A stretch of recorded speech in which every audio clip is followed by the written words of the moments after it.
Shalom, selamat pagi umat Tuhan dimanapun kita semua berada. Kembali lagi kita bersama masuk hadirat Tuhan di dalam doa pagi gereja Mula-Mula Pantai Indah Kapuk. Kita mau datang kepada Allah kita, Allah Bapa kita. Mari kita berdoa bersama. Terima kasih ya Bapa untuk perlindungan-Mu, penyertaan-Mu.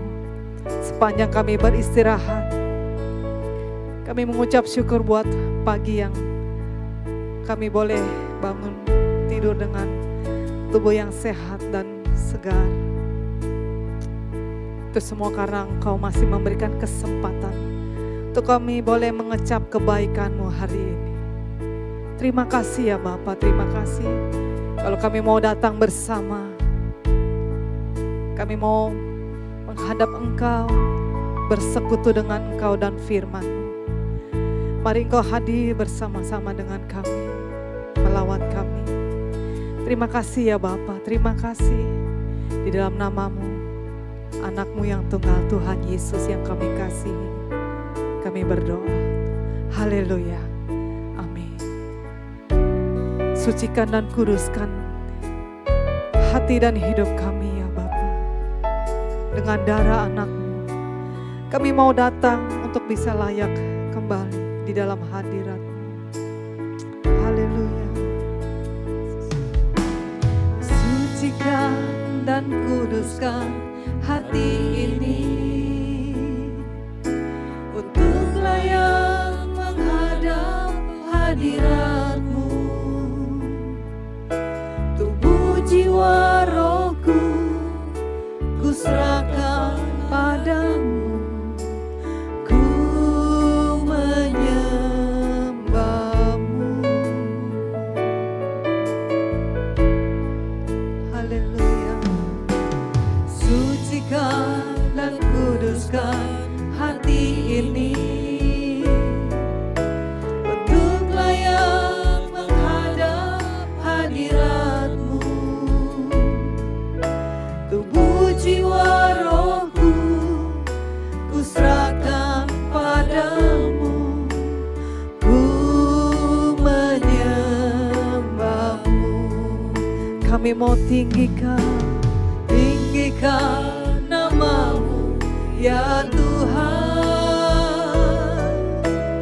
Mulialah nama-Mu ya Tuhan. Tiada lain seperti Engkau ya Allahku, besar kuasa-Mu. Tiada lain seperti Engkau ya Allahku, besar kuasa-Mu. Kami mau terus sucikan hati dan pikiran kami. Sucikan dan kuduskan hati ini supaya kami layak menerima anugerah-Mu pagi ini ya Tuhan. Amin. Tubuh, jiwa, rohku kuserahkan padamu, ku menyembah-Mu. Kembali katakan, sucikan dan kuduskan hati ini, amin, untuk layak menghadap hadirat-Mu, supaya setiap kami, tubuh, jiwa, roh kami layak untuk kami persembahkan kepada Engkau ya Tuhan. Tinggikan nama-Mu ya Tuhan. Mulialah nama-Mu ya Tuhan. Tiada lain seperti Engkau ya Allahku, besar kuasa-Mu. Tiada lain seperti Engkau ya Allahku, besar kuasa-Mu. Kami mau tinggikan, haleluya, ya Tuhan. biar setiap hidup kami meninggikan nama-Mu, menceritakan kebaikan-Mu. Haleluya. Tiada lain seperti Engkau ya Allahku, besar kuasa-Mu. Tiada lain seperti Engkau ya Allahku, besar kuasa-Mu. Tiada lain, tiada lain seperti Engkau ya Allahku, besar kuasa-Mu. Tiada lain seperti Engkau ya Allahku, besar kuasa-Mu. mari bawa pujian, syukur di hadapan Dia, Allah yang begitu mengasihi engkau dan saya. Haleluya, terima kasih Tuhan, terpuji Engkau yang menyelamatkan kami. Terpuji Engkau yang menolong kami. Haleluya. Terima kasih Tuhan buat cinta-Mu, buat kasih Tuhan yang selalu baru, yang selalu baru tiap pagi. Haleluya. Kami bawa hidup kami dalam hadirat-Mu, penuhi kami, urapi kami bagi-Mu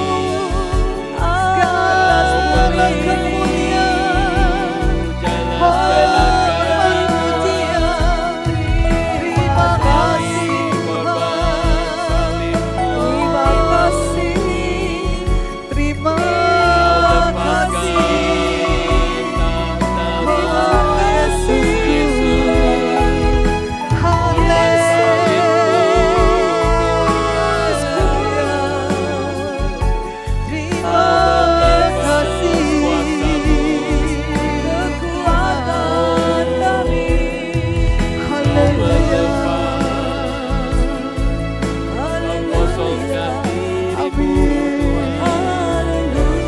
Engkau yang layak dipuji. Haleluya.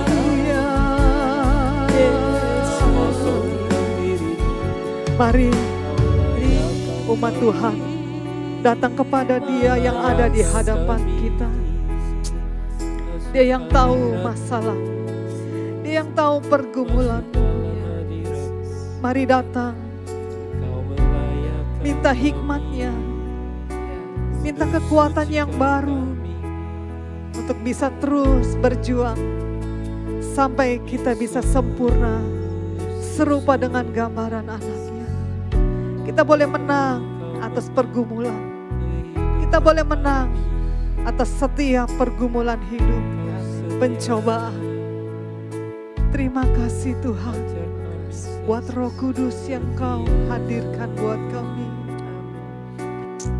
Amin. Kami mau persembahkan hidup kami untuk Kau pakai, untuk Engkau pakai menjadi saksi di mana kami berada, menceritakan kebaikan, kemuliaan-Mu boleh nyata atas setiap hidup anak-anak-Mu ya Bapa. Terima kasih, karena itulah kerinduan setiap kami. Hanya Engkau yang kami ingini. Sejak di surga, sejak di bumi ini, bahkan sampai di surga nanti. Haleluya. Terima kasih Tuhan. Selain Engkau tidak ada yang lain yang kami ingini. Terus kepada Engkau mendekat. Haleluya.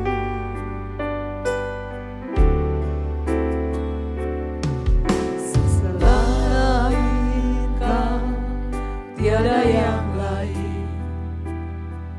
Ada padaku di surga. Selain Kau tiada yang lain. Yang ku ingini di bumi, yang ku ingini di bumi. Haleluya. Selain Kau tiada yang lain. Inilah pengakuan setiap kami. Ada padaku Kami mau mengasah kerinduan kami saat ini, bahkan sampai di surga nanti. tiada yang lain. Yang ku ingini di bumi, yang ku ingini di bumi. Sekalipun dagingku dan hatiku habis lenyap, gunung batuku dan bagianku tetaplah Allah selama-lamanya. Sekalipun daging dan hati dagingku kami habis, dan hatiku kerinduan kami habis lenyap, hanya Engkau bagian kami Tuhan. gunung batu Haleluya. dan bagianku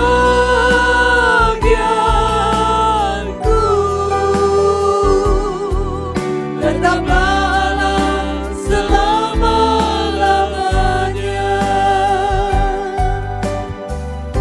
Haleluya.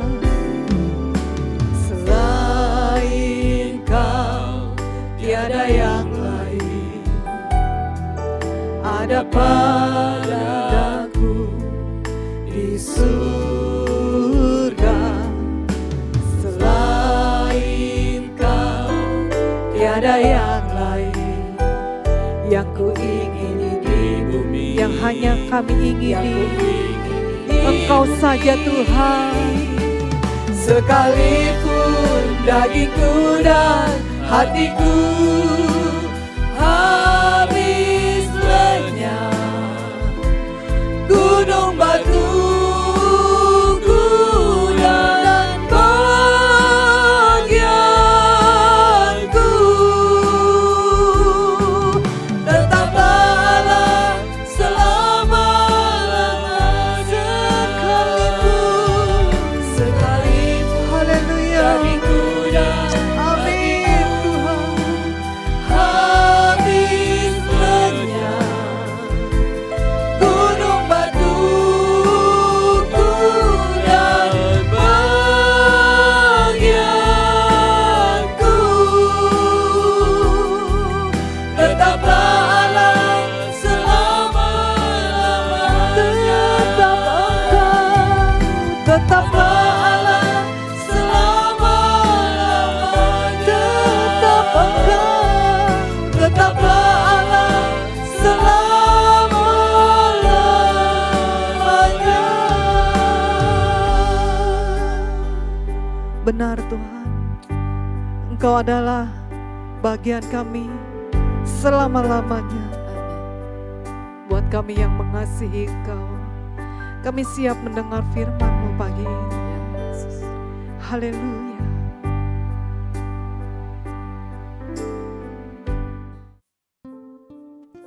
Selamat pagi, saudara sekalian. Shalom untuk kita semua. Saudara, meskipun banyak orang menyampaikan bahwa keselamatan itu gratis, adalah anugerah, itu benar. Tetapi bukan berarti tidak ada yang harus kita lakukan, ya. Dan coba kita renungkan pagi ini kebenaran berikut ini. Tapi sebelum itu mari kita tundukkan kepala. Bapa di surga, jadikan pagi ini pagi yang penuh dengan semangat roh yang menyala-nyala. Untuk kami semua hidup bagi Tuhan. Tuhan berkati program pagi ini untuk memberi semangat, memberi roh yang menyala-nyala kepada setiap orang, setiap jemaat-Mu Tuhan, umat-Mu dimanapun berada. Biarlah Tuhan sendiri yang urapi mulut hamba-Mu ini untuk menyampaikan kebenaran. Ya, di dalam nama Tuhan Yesus kami berdoa dan mengucap syukur. Amin. Bapak Ibu Saudara sekalian, seringkali banyak orang itu salah mengerti bahwa ikut Tuhan Yesus itu tidak ada yang mesti kita lakukan. Jadi benar-benar anugerah terus kita diam saja, tidur, makan, lalu kita selamat gitu. Itu ajaran yang salah, saudara. Itu ajaran yang salah, ya. Sebab Tuhan Yesus sering sekali berkata, salah satunya di Matius 10 ayat 38. Barang siapa tidak memikul salibnya dan mengikut aku, ia tidak layak bagiku. Ini Tuhan Yesus yang berkata. Jadi kalau seseorang ikut Tuhan Yesus, percaya dengan mulutnya, tapi nggak melakukan apa-apa, nggak mau pikul salib, nggak mau ngikut Tuhan, nggak mau melakukan perintahnya, itu artinya belum bertobat. Itu artinya dia tidak selamat, tidak layak begitu. Enaknya saja, mau gampang saja hidup. Ya, jadi makanya di dunia ini ada yang mengkhotbahkan Injil murahan, bukan Injil salib. Padahal yang dimaksud oleh Alkitab adalah Injil salib. Mengikut Tuhan Yesus ya pikul salib. Kalau enggak layak. Banyak orang membuat Injil sukses, Injil murahan gitu. Jadi seolah-olah ikut Tuhan Yesus itu nggak usah melakukan apa-apa, bahkan dibuat kaya, dibuat hidupnya gampang gitu. Teologi kemakmuran ini benar-benar merusak konstelasi berpikir orang percaya, merusak konstruksi berpikir orang percaya. Pagi ini, saudara mendengar renungan ini tentu tidak kebetulan. Biarlah pagi ini menjadi pagi yang mencerahkan untuk kita semua. Amin ya saudara ya. Jadi banyak orang ikut Tuhan Yesus cuma ingin berkatnya juga berkat jasmani lagi, bukan berkat rohani yang diinginkan. Kelihatan dari caranya bicara, caranya berdoa, apa yang ia inginkan. Ya, cuma mau hidup gampang, pengen mujizat, pengen berkat berlipat ganda, gitu-gitu.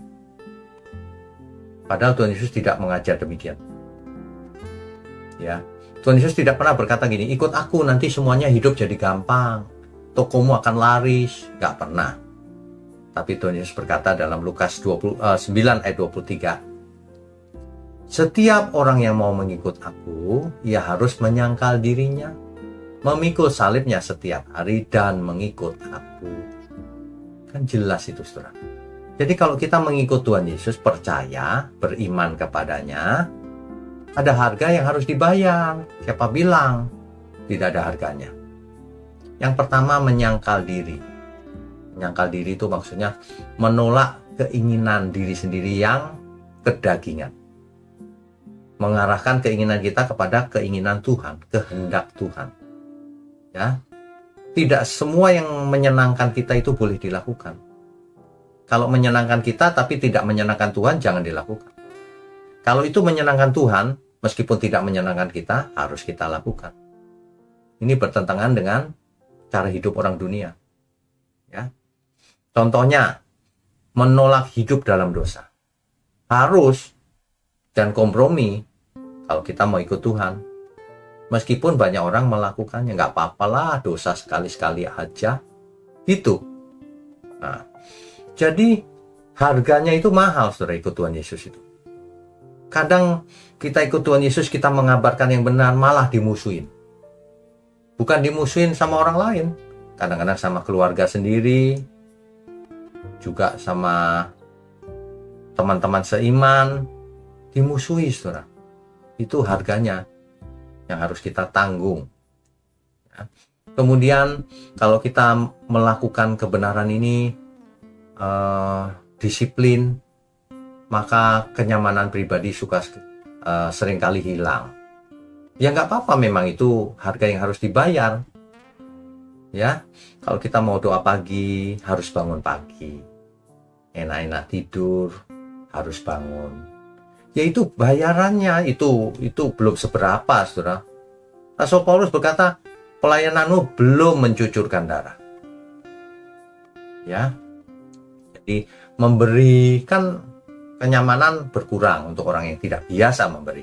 Pelit gitu ya, waduh. Mengampuni itu kan nggak gampang, saudara. Itu mengorbankan perasaan sendiri. Itu harga yang harus dibayar. Ya, menolak membalas dendam, nah itu kan bayar harga. Banyak orang tidak mau bayar harga. Ya, mengikut Tuhan Yesus kadang-kadang membuat kita malah tidak populer, dimusuhin masyarakat, kan begitu. Ya, jadi harga hidup ini harus dibayar, dikorbankan untuk Tuhan. Yang dulu merupakan kesenangan duniawi kita, hapus semuanya. Kita mau bayar harga Tuhan apapun, meskipun aku tidak nyaman mula-mulanya. Kan sulit melakukan yang benar, biasanya tidak benar soalnya. Ya, jadi hidup ini harus memilih memang. Tidak seorang pun dapat mengabdi kepada dua Tuhan. Kamu tidak dapat mengabdi kepada Allah dan kepada Mamon, nggak bisa. Kamu mau ikut Tuhan atau ikut dunia gitu. Matius 6 ayat 24. Ini bukan berarti kalau ikut Tuhan lalu tidak mau bekerja, tidak mau bisnis, diam saja. Bukan. Tuhan yang utama. Kerja jalan terus, tapi untuk menjadi berkat. Gitu, saudara. Ya. Jadi Tuhan Yesus menggambarkan bahwa kalau ikut Tuhan, jalannya sempit, artinya sulit, tidak mudah. Jangan mengikuti ajaran Injil murahan. Ikut Tuhan Yesus jadi gampang hidupnya. Justru ikut Tuhan Yesus kita harus melepaskan semuanya. Kenikmatan duniawi yang dulu kita lakukan, ambisi pribadi, perasaan pribadi, kepentingan pribadi, nah itu harus dilepaskan. Banyak orang tidak bisa melepaskan. Kalau orang tidak bisa melepaskan kepentingan pribadi, ia akan jadi orang jahat akhirnya. Sebab tidak cocok antara kebenaran dan dunia ini. Kejahatan itu nggak cocok, nggak bisa jadi satu. Makanya orang tidak mau melepaskan diri, tetap egois, ia lebih jahat daripada orang awam. Sebab ia sudah tahu tapi tidak mau melepaskan diri. Itu loh, saudara. Jadi kita hidup ini punya pilihan. Mau jujur melepaskan diri atau mau curang, egois, kan gitu ya. Ya, saudara ya. Kalau seseorang tidak melepaskan diri, nggak bisa ikut Tuhan Yesus. Padahal ya saudara, Markus 8 ayat 36. Apa gunanya seorang memperoleh seluruh dunia tetapi kehilangan nyawanya, tapi jiwanya binasa? Apa gunanya? Masa sih nggak mengerti kalimat ini? Ya, jadi apa yang kita lakukan itu? Kalau mau ikut Tuhan harus bayar harga. Tidak mau bayar harga sama dengan tidak beriman. Begitu. Harga sebuah damai sejahtera, harga sebuah hidup kekal, itu berapa? Yang kita lakukan, yang kita bayar harga itu belum seberapa. Sebab semuanya ditanggung oleh Tuhan Yesus sebenarnya. Ya. Jadi makanya di Matius 19 ayat 29, setiap orang yang karena namaku meninggalkan rumahnya, saudaranya, dan lain-lain, akan menerima 100 kali lipat dan akan memperoleh hidup yang kekal. Yang mau bayar harga itu, saudara. Meninggalkan rumah karena dimusuhin oleh seisi rumahnya, saudara-saudaranya, siapapun, saudara. Ya, jadi jangan kompromi. Harga sebuah keselamatan itu tidak murah. Nah, makanya pagi ini saya berharap kita semua dibukakan mata rohaninya. Sehingga kita tahu tidak hidup santai-santai saja, menikmati dunia, tidak melakukan apa-apa untuk Tuhan. Bahkan di gereja saja menjadi sandungan. Itu bukan bayar harga, malah sabotase pekerjaan Tuhan. Jangan ya saudara ya. Mari kita belajar apa yang harus kulakukan Tuhan untuk membayar harganya. Kan begitu harusnya. Begitu ya saudara ya. Mari kita tundukkan kepala. Bapa di surga, terima kasih untuk pagi hari ini. Kami semua disadarkan bahwa kami tidak boleh pasif mengikut Tuhan, tetapi aktif bahkan proaktif membayar harganya. Sehingga hidup kami berkenan bagi Tuhan. Kami mengucap syukur untuk gereja mula-mula GMM. Kami mengucap syukur untuk seluruh pelayan Tuhan yang dengan tulus melayani. Kami mengucap syukur untuk seluruh jemaat yang mengikuti program doa pagi ini. Biarlah Tuhan yang memberkati kami semua. Jadikan kami keluarga besar di dalam gerejamu ini Tuhan. Terima kasih, hanya dalam nama Tuhan Yesus Kristus kami sambut pagi ini. Amin.